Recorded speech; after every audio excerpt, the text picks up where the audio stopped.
কেমন হয় এই জমে যাওয়া ঠান্ডার ভিতরে একদম অথেন্টিক রেসিপি গরম গরম থাই স্যুপ একদম বাসায় বসে বানিয়ে নেওয়া যায় রেস্টুরেন্টের ঝামেলা ছাড়া। আসসালামু আলাইকুম, ইটস অ্যান্ড ট্রিটস থেকে আবার হাজির হয়ে গেলাম আমি ইমা জাহান। আজকে নিয়ে এসেছি অথেন্টিক রেসিপির থাই স্যুপ। এই স্যুপটা এতটাই টেস্টি এবং ডিলিশিয়াস যা একবার খেলে আবার খেতে চাইবেন। এখানে আমার ইনগ্রেডিয়েন্টসগুলো আমি সাজিয়ে নিয়েছি। রান্নার ব্যাপারটা আমার সাজিয়ে গুছিয়ে নিতে খুবই ভালো লাগে। এখানে আমি প্রত্যেকটা জিনিস রেখে দিয়েছি, আপনারা স্ক্রিনে দেখতেই পাচ্ছেন। এবারে আমি এগুলো নিয়ে চলে যাব সরাসরি আমার মূল রান্নায়। একটি প্যানে আমি প্রথমে নিয়ে দিচ্ছি হাঁসের ডিমের কুসুম। অবশ্যই হাঁসের ডিমের কুসুমটা ব্যবহার করতে হবে, এতে কালারটা সুন্দর আসবে। হাড় ছাড়া মুরগির মাংস নিয়েছি এভাবে জুলিয়ান কাট করে। এখানে প্রায় 200 গ্রামের মতো আছে। 4টা বড় বড় চিংড়ি মাছ। এখানে আপনারা আমাদের দেশি বাগদা যে চিংড়িটা আছে এটা ব্যবহার করতে পারেন। আমার কাছে বাগদাটা ছিল না, তাই আমি গলদা চিংড়িটাই দিয়েছি। মাশরুম নিয়েছি প্রায় 1 কাপ। এখানে ঠিক এইভাবে করে স্লাইস করে কেটে নিতে হবে। বাস, এটা আপনারা যে কোনো সুপার শপে পেয়ে যাবেন। আমি কৌটারটা ব্যবহার করেছি কারণ বাংলাদেশে সবসময় এই মাশরুমটা পাওয়া যায় না। এবারে আমি নিয়ে দিচ্ছি এখানে মেইন ইনগ্রিডিয়েন্ট, যেটা থাই পাতা আর হচ্ছে গ্যালাঙ্গাল মানে থাই আদা। থাই পাতাটা এবং থাই আদাটা আমার কাছে ফ্রোজেন করা ছিল, ওইটা আমি দিয়েছি। এবং এখানে আমাদের দেশীয় আদা আর নিয়েছি 2টা কাঁচামরিচ। এটা যদি আমার লাগে দিব, না লাগলে নাই।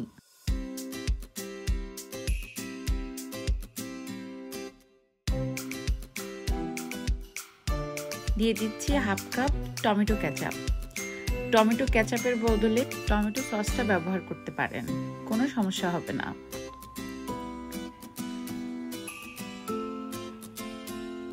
দিয়ে দিচ্ছি 1/2 কাপ চিলি সস। চিলি সসটা মাস্ট বি ব্যবহার করতে হবে কারণ চিলি সসটা একটা অন্যরকমের টেস্ট থাকে।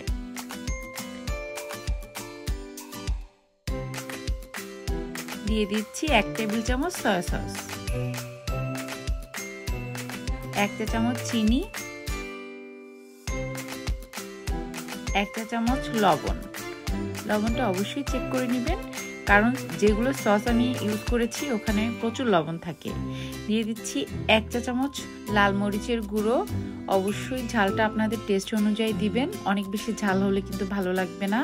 এবারে দিয়ে দিচ্ছি 2 চা চামচ লেবুর রস এবং 3 টেবিল চামচ কর্নফ্লাওয়ারের সাথে 3 টেবিল চামচ পানির সঙ্গে গুলিয়ে দিয়ে দিচ্ছি। এবারে দিয়ে নিব চিকেন পাউডার। আপনাদের কাছে চিকেন পাউডারটা না থাকলে চিকেন কিউব বা চিকেন স্টক দিতে পারেন।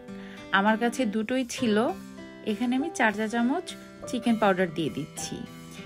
আমি চিকেন কিউবটাও দেখিয়ে দিচ্ছি, এটা ম্যাগির চিকেন কিউব। এটা আপনারা যে কোনো সুপার মার্কেটে পেয়ে যাবেন।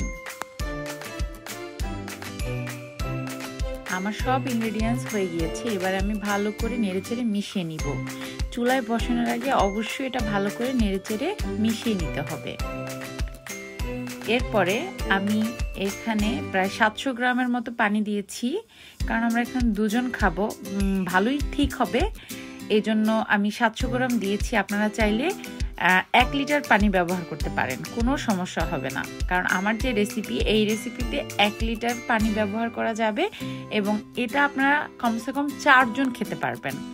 আমরা টুনাটুনি, তাই আমি এত বেশি পানি দেই নাই।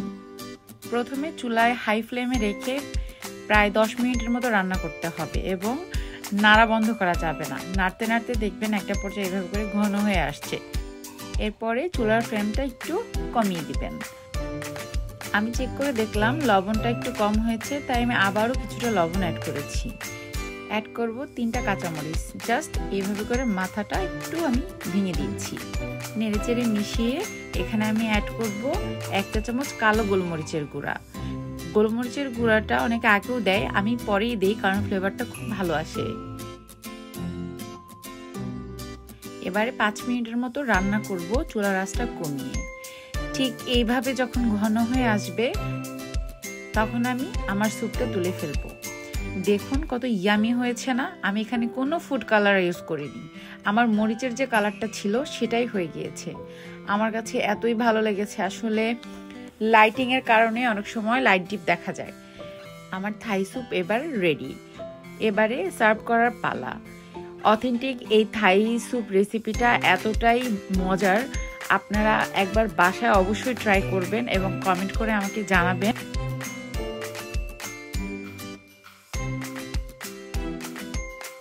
থাই স্যুপের মেইন ইনগ্রেডিয়েন্টসের মধ্যে আর একটা জিনিস হচ্ছে চিলি ভিনেগার সস। এই সসটা দিয়ে এই স্যুপটা খেতে জাস্ট ওয়াও লাগে, আপনারা অবশ্যই ট্রাই করবেন। আমার এই রেসিপিটা আপনাদের কাছে কেমন লাগলো অবশ্যই কমেন্ট বক্সে জানাবেন, আর আমাকে সাপোর্ট করার জন্য আমার চ্যানেলটাকে প্লিজ সাবস্ক্রাইব করবেন। অনুরোধ থাকবে আপনারা দয়া করে কেউ খাবার অপচয় করবেন না। Please don't waste food because of পৃথিবীতে এখনো অসংখ্য মানুষ না খেয়ে থাকে।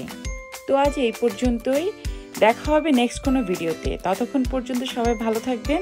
আসসালামু আলাইকুম।